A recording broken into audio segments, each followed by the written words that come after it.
Welcome, everybody. My name is Gregor Gregersen. I'm the CEO of Silver Bullion. Silver Bullion is a large bullion dealer in Singapore. We are also operating our own vault with around 600 tons capacity. We are currently storing around 200 million tons worth of gold and silver, and we operate a peer-to-peer secured lending system whereby people can borrow and lend to each other using bullion as collateral for the loans.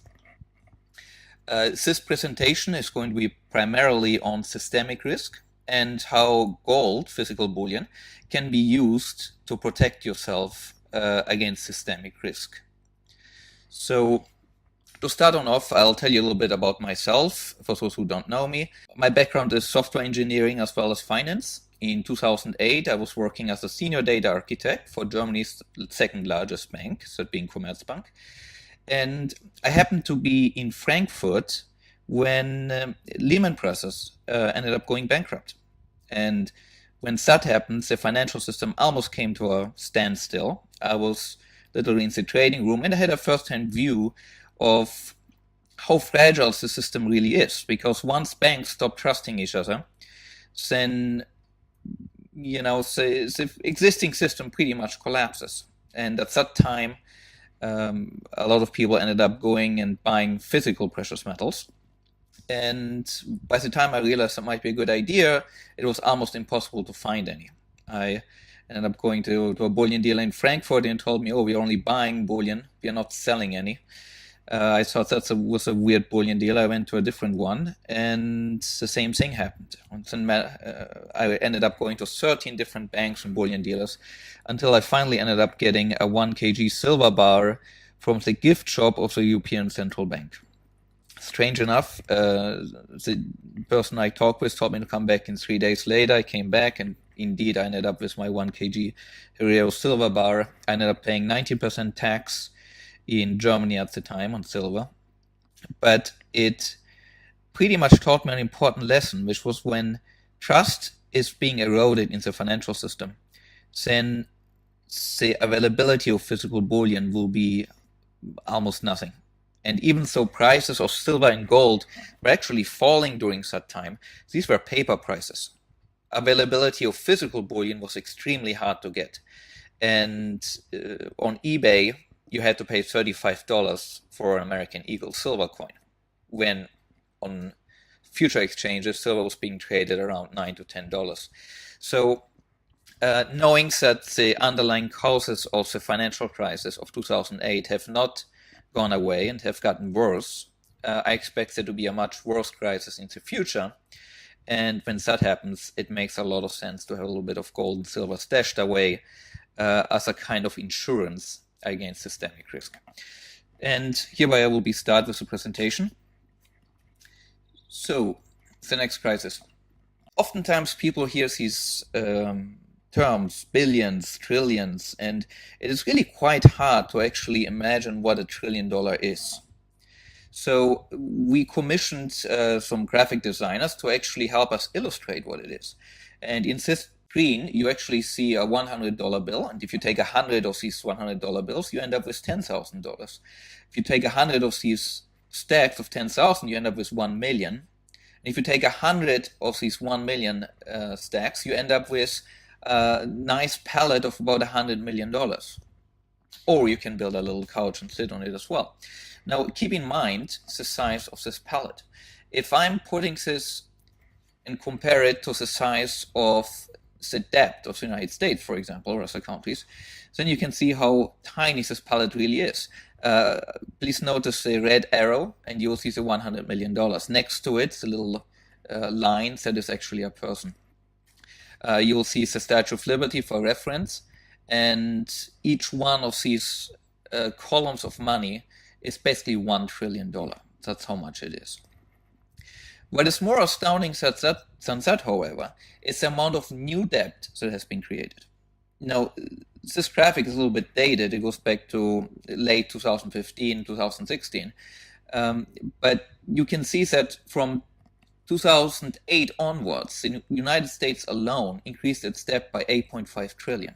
By middle of 2017, we are pretty much at $20 trillion now in total debt. And you can see that in just 7 years, the United States debt was more than doubled. That is clearly not sustainable. Now, other countries are in similar situations. The Japanese, they have the highest debt to GDP of any other country. And if you take England, England has had the highest growth in debt in a percentage terms from any other country. So they're adding debt very, very quickly. What is worse, however, is that there are unfunded liabilities, which are many times bigger than the official debt. Now, unfunded liabilities are basically promises that a government did to their citizens. In the case of the United States, Medicare and Social Security tend to be two of the largest unfunded liabilities.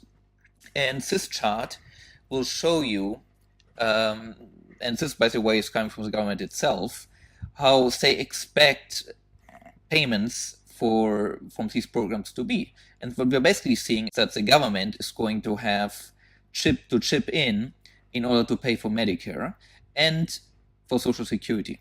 And 2016, 2017 is really when we are starting to be on the tipping point where we are starting to have a lot more funds being needed to keep these programs alive and running. By 2040, we are looking at almost $1 trillion of additional funds that has to be paid in just to keep the promises that were made to pensioners and to people with diseases or other problems to maintain these promises. So if anything, the vast deficits that we're seeing right now are just going to get worse in the future. And they're going to get worse partially because we have to pay a lot of interest on the existing debt. So the more debt you add, the more interest you have to pay. Then you have the unfunded liabilities, which are payments you have to do by law, which are going to greatly increase the deficits. And then from a political standpoint, there seems to be no real willingness to really reduce deficits. So if anything, we're looking at a reduction in corporate tax rates, a drastic one. We're seeing an increase in capital expenditures, which might or might not be a good thing, but it's definitely going to increase the deficit even more. So we're having a perfect storm when it comes to deficits that the United States and many other countries which are in similar situations are going to have going forward. Now, having said all of this, debts are something which are not going to be sustainable.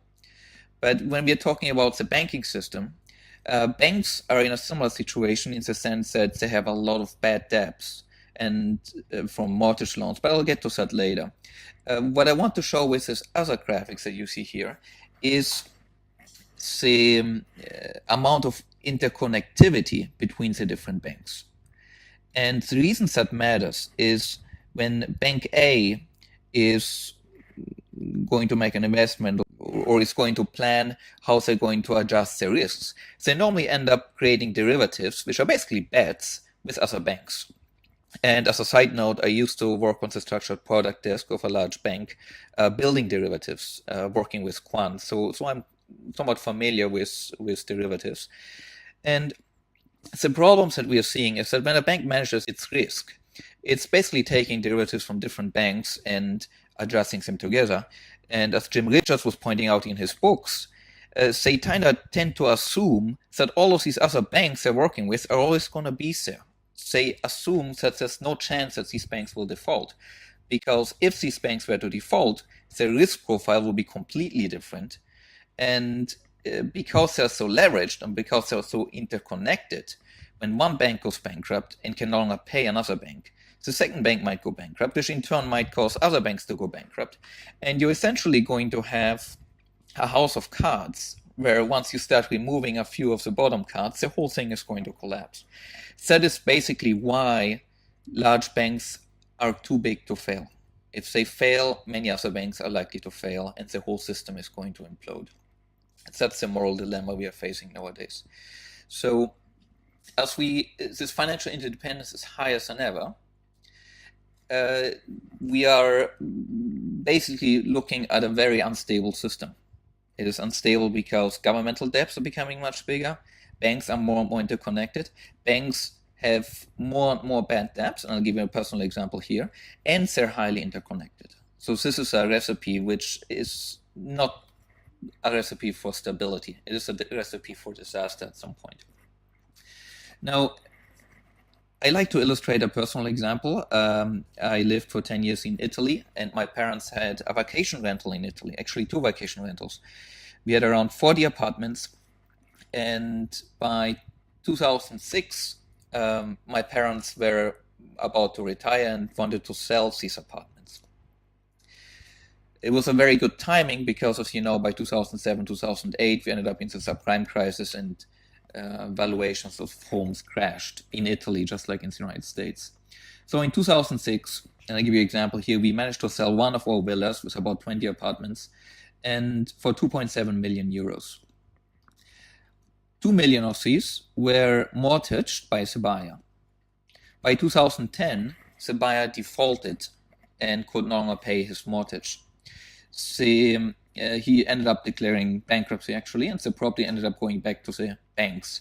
It was actually a consortium of 3 different banks, which I guess made it a little bit harder for them to make decisions quickly. Be it as it may, they tried to sell the property for $2 million, euros, but were unable to do so. And they decided to wait, hoping that prices would go up.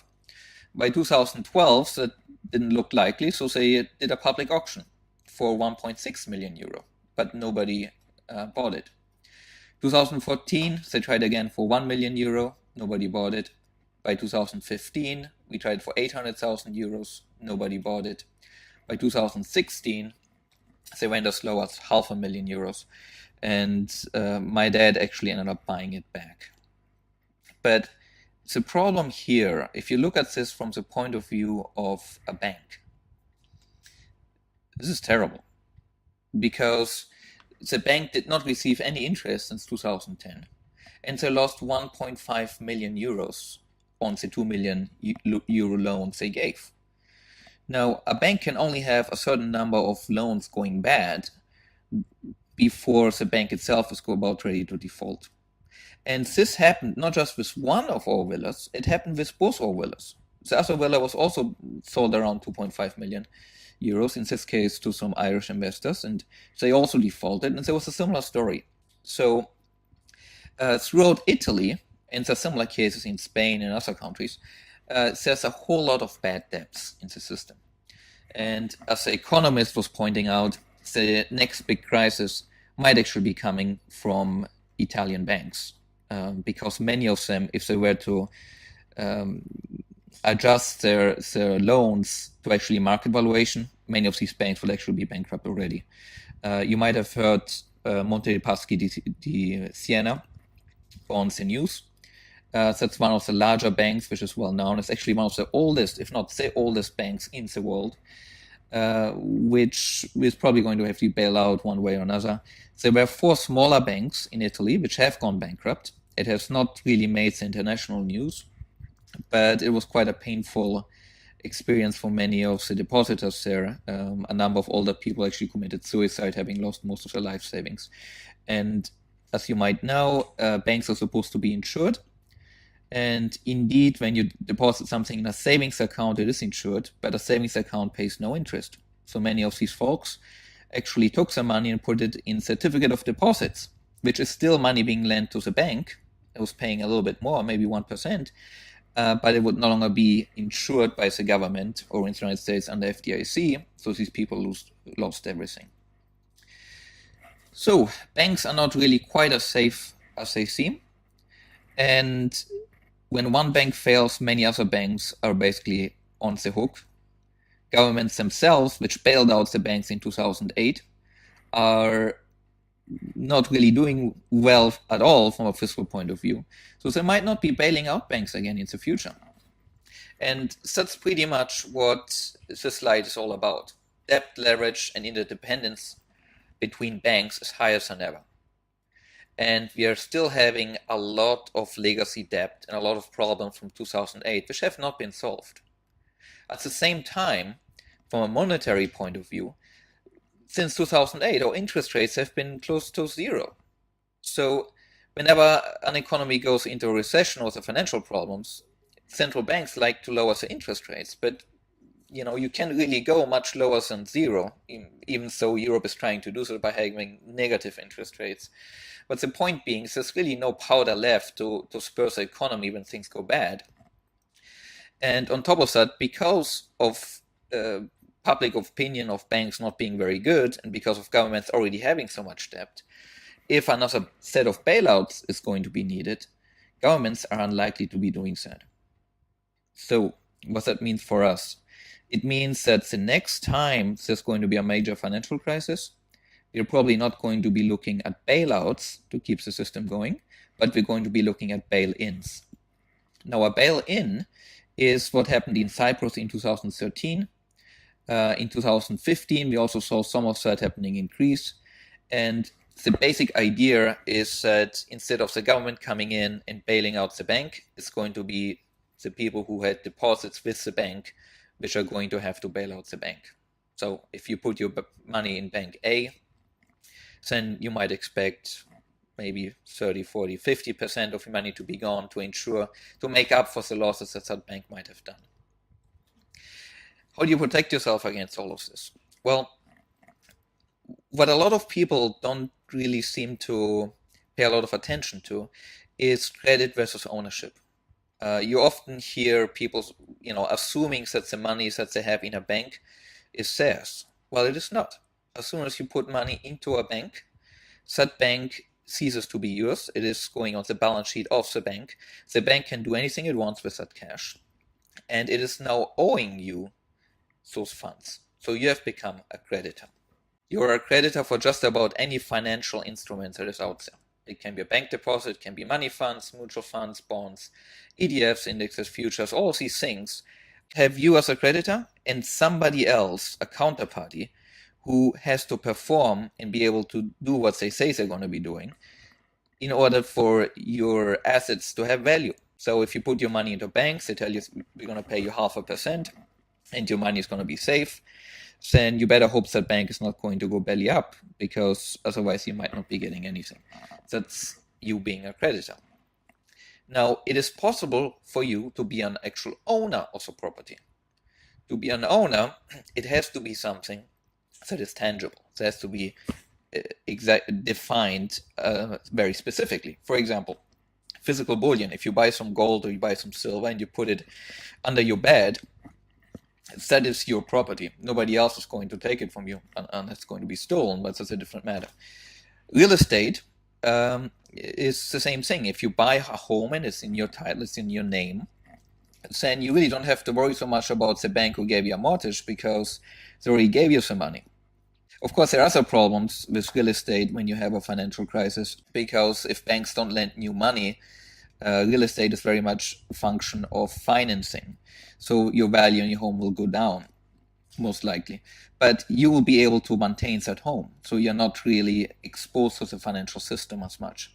And of course, physical cash, when you have cash somewhere, nobody can really default on you unless the cash itself loses value. So what this means is look at gold, silver, real estate, and cash as the only things that you can actually own, where you don't have to worry about somebody else having to perform for your assets to be safe. Now, coming back to the bail-in story, there was a number of post-2008, there were meetings in Brisbane of the G20, where they pretty much seem to have agreed on a bail-in template.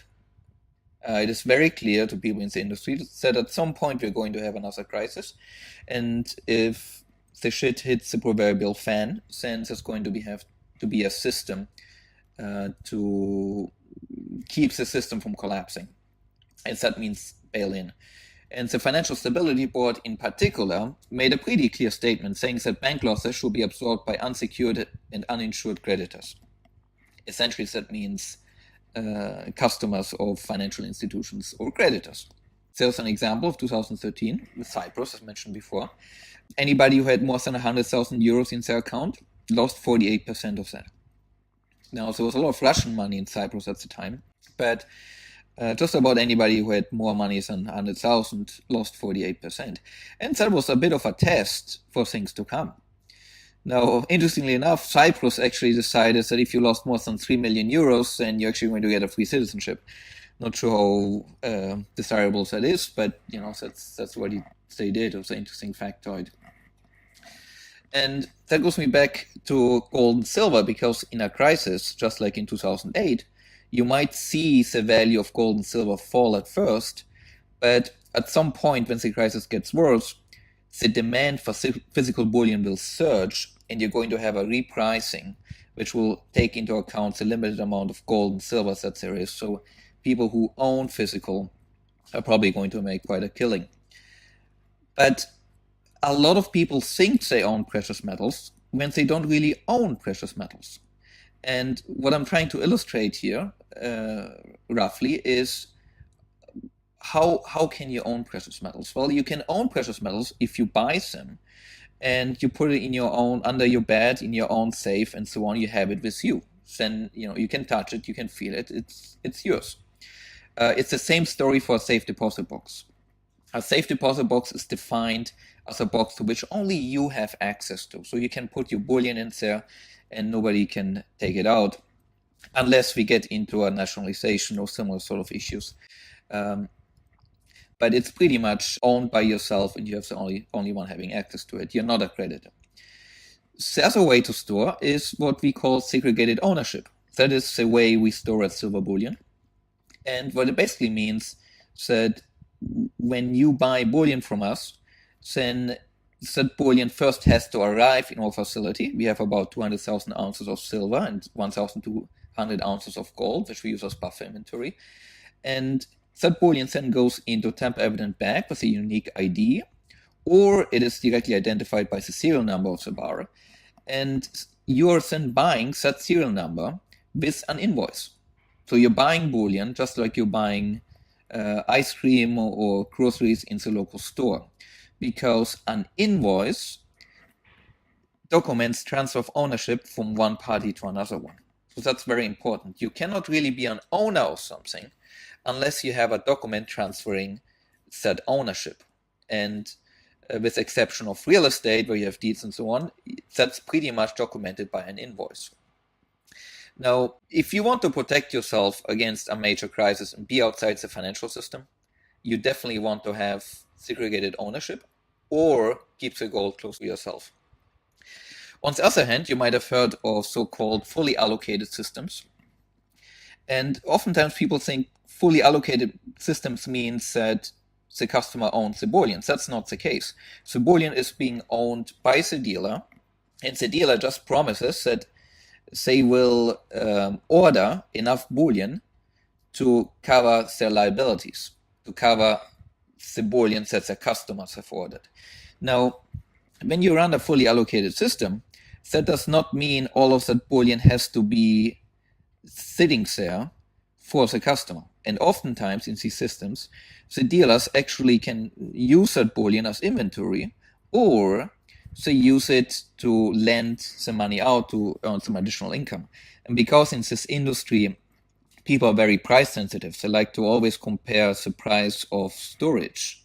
There's a lot of pressure to basically reduce the storage prices, but that leaves the possibility of you doing this leasing or using the bullion as inventory. The problem of using bullion as inventory is, should we really get into a financial crisis, then it will not be possible for dealers or just about anybody else to get new amounts of gold or silver from the refineries, because the backlog will be so high. And if the crisis goes bad enough, then the dealers might actually not survive the crisis if they don't have the gold to cover their liabilities. And if it's being used as inventory, then most likely all of that gold and silver will be sold to customers coming in buying that bullion. And the storage customers are going to be left with an IOU from that dealer, who in turn has some IOU from some other entity which is supposed to supply the bullion.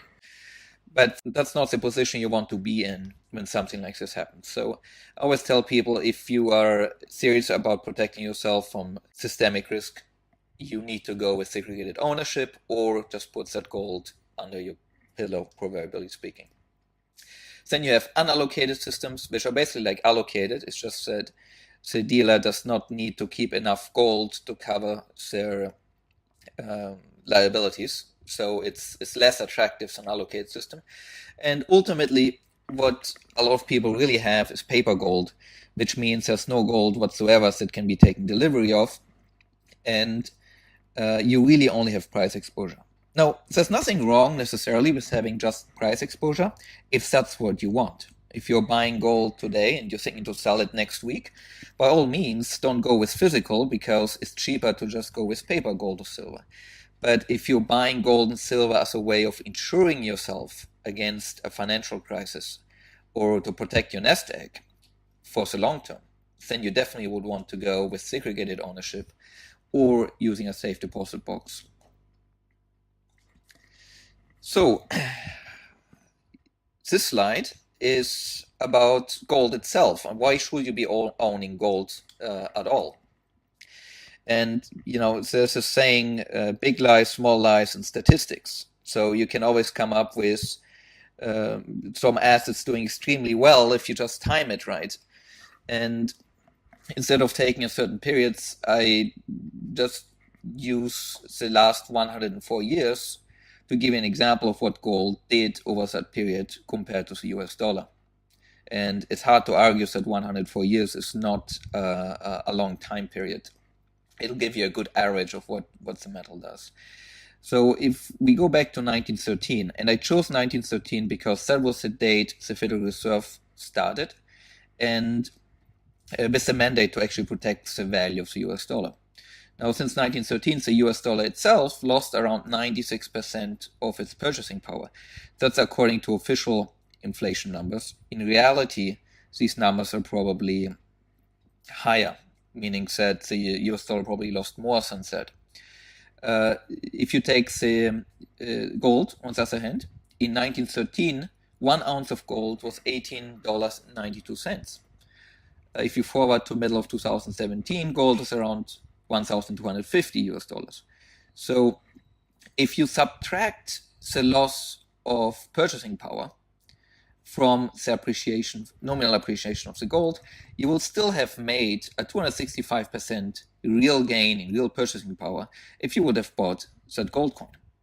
And if you average the numbers over the 104 years, you will find that on average, the US dollar lost 3.2% of its purchasing power each year, and gold gained 4.2% in nominal terms, in dollar terms, every year. So on average, the gold increased by roughly 1% in purchasing power every year.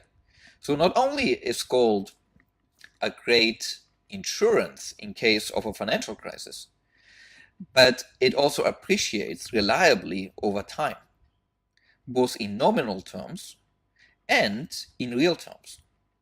And what that means, people will tell me, well, gold doesn't pay interest. Well, it doesn't have to. It doesn't have to pay interest because it's not dollars. The dollar loses 3.2% every year on average, which means you would have to earn 3.2% in interest just to stay even.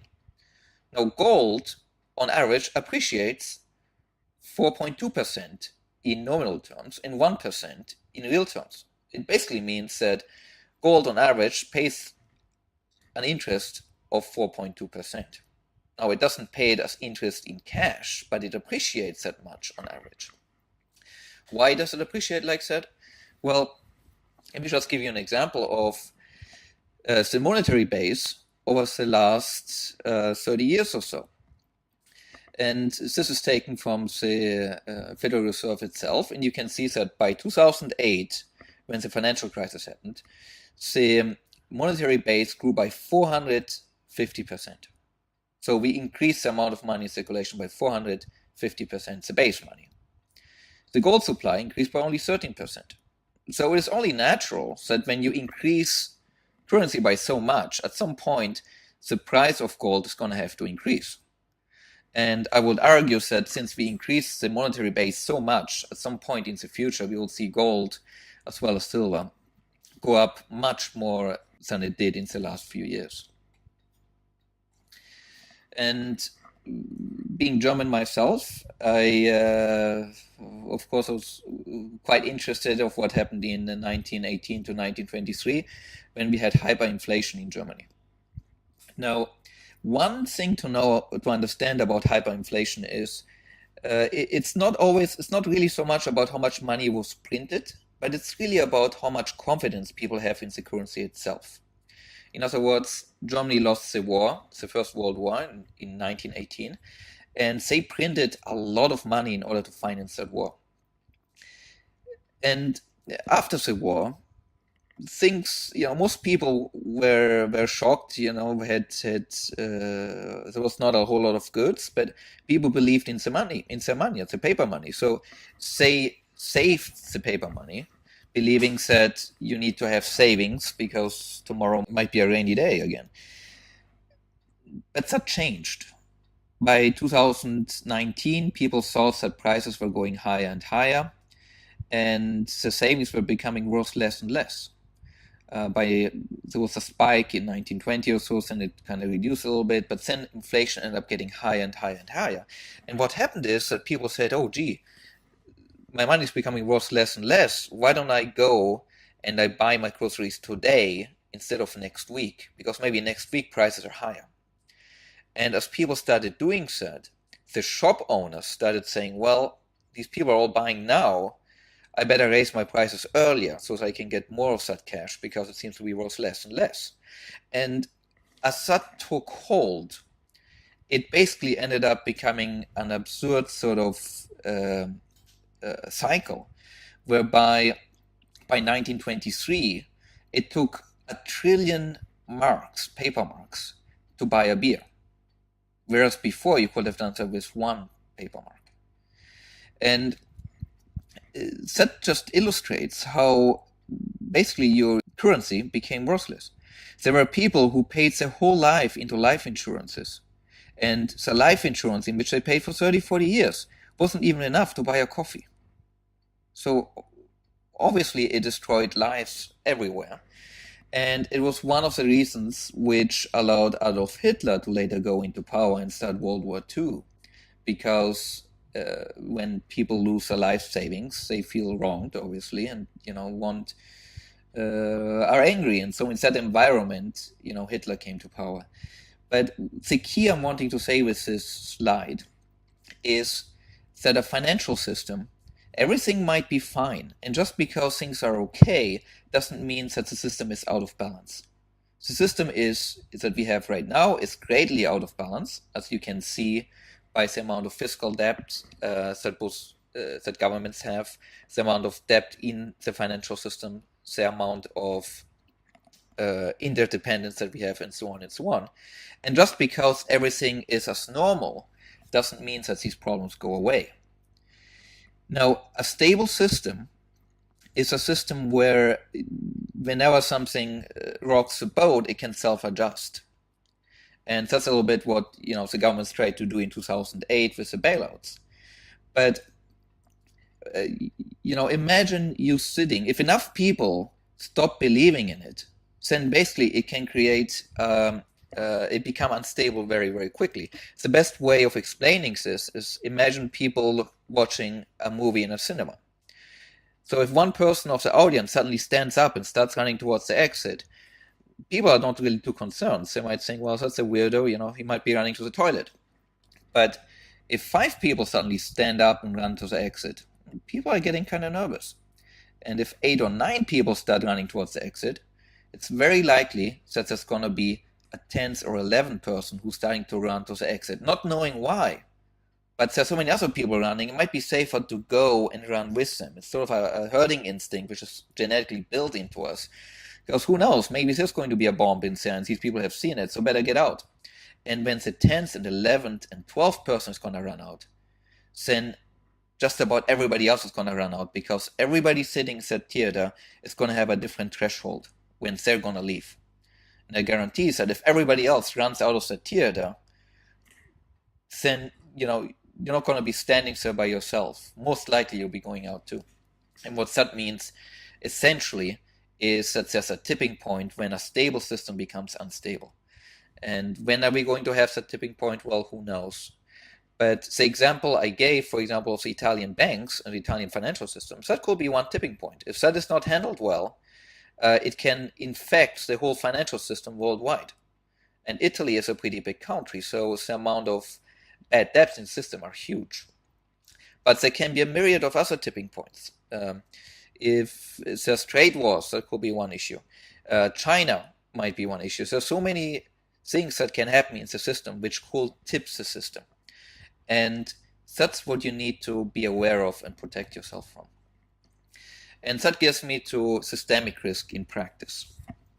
When people talk about diversification, and this I'm going back a little bit to the presentation from Kim Iskyan, then oftentimes people talk about putting money into bonds, into stocks, diversifying it within the financial system. The problem is that what happens if the financial system itself is changing? What if the capital controls? What if everything is just crashing because the system itself is in danger? That's what's called systemic risk. And if you have seen the movie The Big Short, I would really recommend you to see it. There's Brad Pitt and many famous actors in it, and it really is a realistic view of what happened in the 2008 crisis. And in this movie, some of the traders actually saw the subprime crisis happening, and they understood that the whole system is going to collapse. So they said, well, I'm going to short these bonds. And shorting basically means that they're going to make money if it goes down, and make a ton of money if it collapses. And indeed, they bet millions and millions and millions of dollars. And when 2008 came around, Lehman Brothers went bankrupt and so on. They were right, and on paper they made a ton of money. But the problem is, if they actually made that bet with the wrong bank, they wouldn't be getting anything. Because if they would have used Lehman Brothers to make these short positions, they would have been right and maybe earned $100 million in theory. But because Lehman Brothers would have gone bankrupt, you actually don't get anything. So it doesn't necessarily pay to be smart in a system which in itself is collapsing. And that's what systemic risk is. And I love this image because you see a truck here full of eggs. And if you put your nest egg into many of different nests, well, the whole system might collapse. The whole truck might actually curb over. And it doesn't matter where you have your eggs on the truck, because the whole truck actually fell over. So you want to make sure that you have a little bit of assets in your own nest egg, which is not going to be on the proverbial truck. And what that means is you don't want it to be in the financial system as a whole. You want it to be in something that you can own outright. And if you own bullion outright, you have to decide where you're going to keep it. Now, of course, it makes sense to keep some gold and or silver, where you live. But at a certain point, it might make sense to take some of that and put it in some other jurisdiction. Now, what can happen is that if your own government is going to get into trouble, typically governments who experience a currency crisis or have other major financial problems these governments are going to change the rules. And this has happened in the past. You might have heard in 1933, the United States nationalized gold ownership, made it illegal to own gold basically, and forced people to turn in their gold in exchange for $20.67 per ounce. This was done with Executive Order 6102, which means there was a decision done by Roosevelt without the need to get it approved by Congress or anybody else. It came as a complete surprise, and people only had about 1 or 2 weeks to turn in that gold. If they didn't do that, they will be facing prison terms of up to 10 years and penalties of up to $10,000, which in 1933 was actually a lot of money. It's probably at least $250,000 in today's money. So this was very serious stuff. And it didn't just affect American citizens, it affected anybody who had gold in the United States. For example, there were some Swiss citizens who had gold in a bank in New York, and they had the gold in a safe deposit box. When these gentlemen wanted to access their box, there was a bank employee which went with them to the box, and he had to check whether there was gold inside. And lo and behold, there was nearly 20,000 gold coins, small gold coins in this box. And sure enough, it was nationalized. And the Swiss citizens were actually charged penalty of, I believe, up to twice the amount of the bullion that was found in there. Now, you have to understand, this was 1933. It was not so easy to move back and forth. And here you're a Swiss national, you got your money in a safe deposit box in the US, and suddenly you go get your gold, and you're being treated as a criminal, and the government takes all of your gold.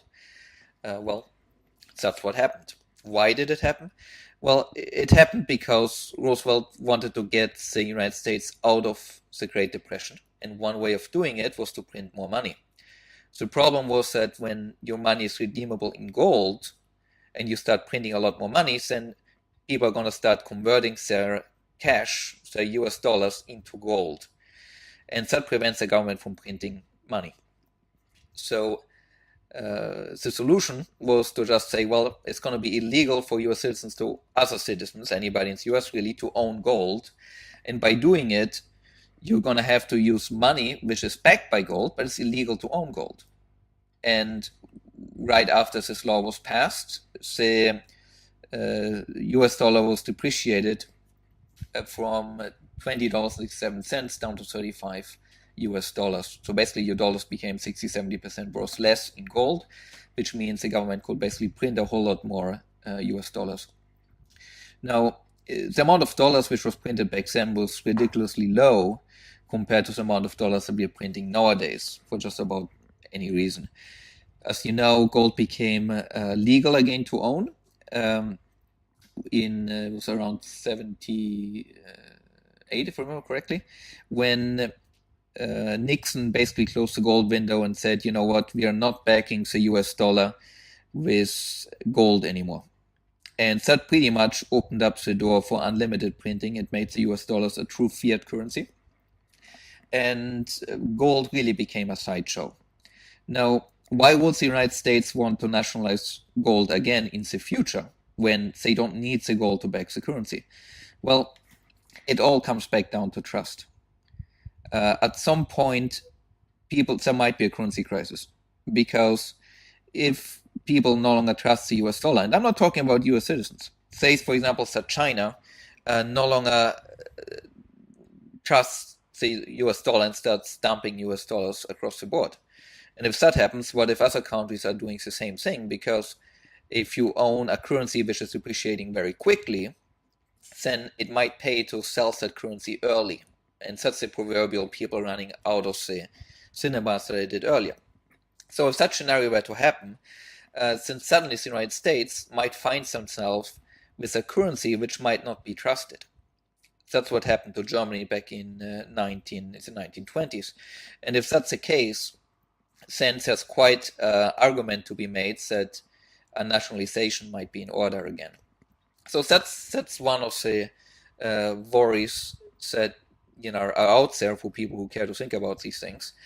And one of the reasons why you might consider putting your gold, if you live in the United States, for example, into a foreign jurisdiction. Because by putting it into a foreign jurisdiction and truly having it in a foreign jurisdiction, you can protect yourself from such nationalizations at home.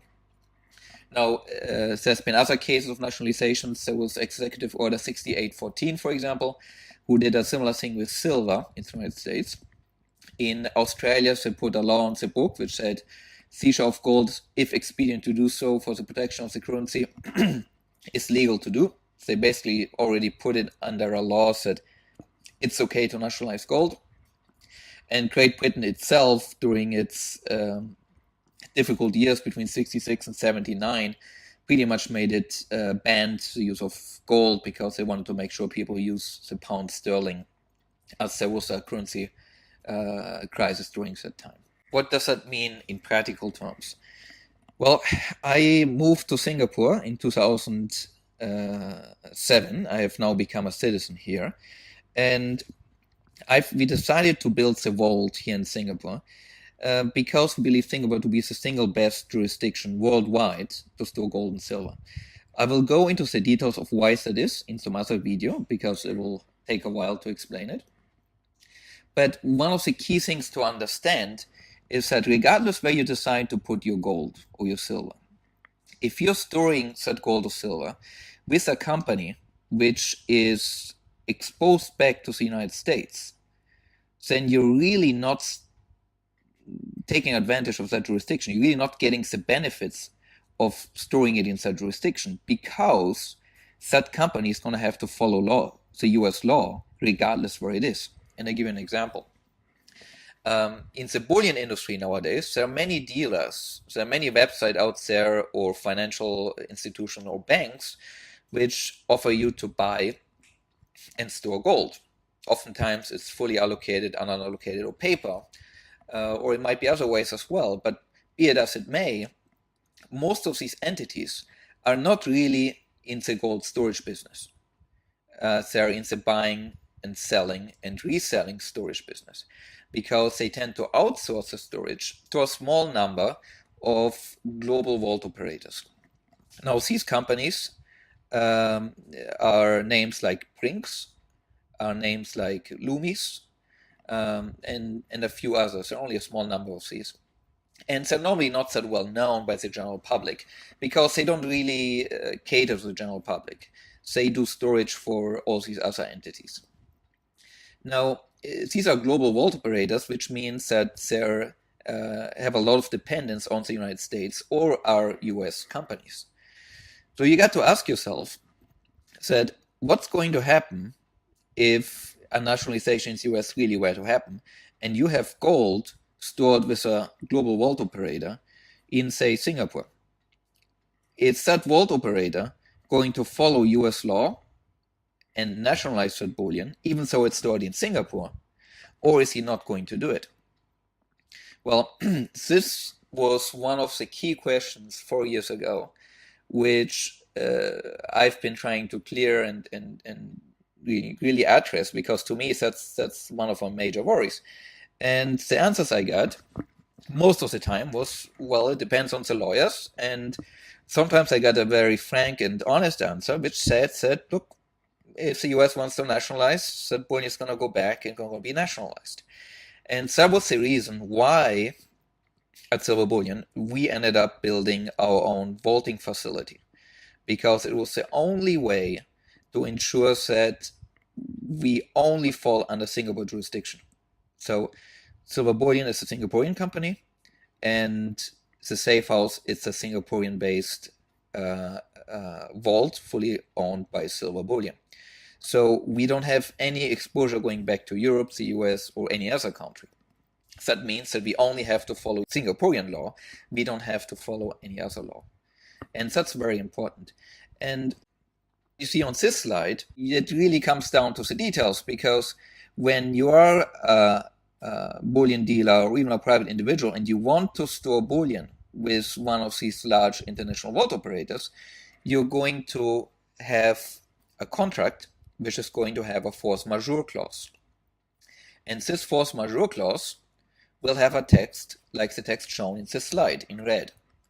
And it reads, vault operator shall not be liable under any circumstance whatsoever for confiscation, seizure, appropriation, expropriation, requisition for title of use, or willful destruction of the goods or portions thereof by or under the order of any government and or public authority. So what that means is you are indemnifying, or the bullion dealers which you are buying your bullion and storing is indemnifying the vault operator against following rules or decrees or executive orders from any country, anywhere. So from a legal perspective, if the US were to nationalize gold, there doesn't seem to be that much that you can do. And it's already taken care of from a legal perspective in the contract which is going to be signed. Of course, it's small print in the contract. A lot of people are not aware of these things or understand these things.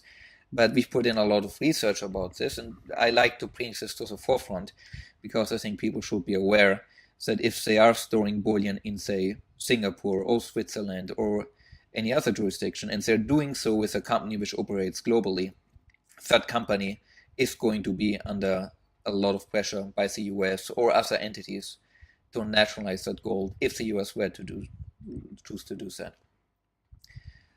So what that means is when you store your gold and you want to protect it or silver from nationalization, go local rather than go global, because global companies are going to have to follow laws by large countries, Europe, the US, and so on.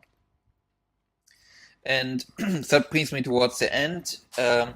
If you really do want to store your bullion internationally, where does it get stored nowadays? Well, New York and London are two big locations, but in both cases, of course, these countries are having large debts, and you might want to put it somewhere else. Hong Kong is pretty much under Chinese control. Shanghai, of course, is China, and a lot of people have second thoughts about putting their bullion under Chinese control. And that really only leaves Switzerland and Singapore. Now, Switzerland being the traditional storage location, but it has to be said that it's almost impossible nowadays for US citizens to open an account with a bank or even a storage provider in Switzerland, with only a few exceptions. But the big providers, they will not take US customers because the United States has come down very, very hardly on these companies and has basically made it so that these companies don't want to deal with US citizens. Switzerland, if you look into it, there's some other downside which I don't want to get into here, but overall Switzerland is going to be a strong location because it has a long history of protection of private property, and of course there are a lot of walls and other locations in Switzerland. And then there's Singapore, which is where we are. And as mentioned before, I would like to go into what makes Singapore a good storage location on another video. But that's definitely a location which I believe to be the best location for gold storage. So having said all of this, that pretty much concludes what I wanted to share with this video. You can find a lot more information about all of this, including articles which I've been writing, detailing many of the things we learned over the last 8 years being in this business. You can find all of this in silverbullion.com.sg. In particular, if you go to our menu, there's a menu called Resources, and the resource you will find a lot of articles, and especially the Insights category, where you will find things that are along the lines of the content of this video. So thank you very much for listening, and I wish you all the best. Goodbye.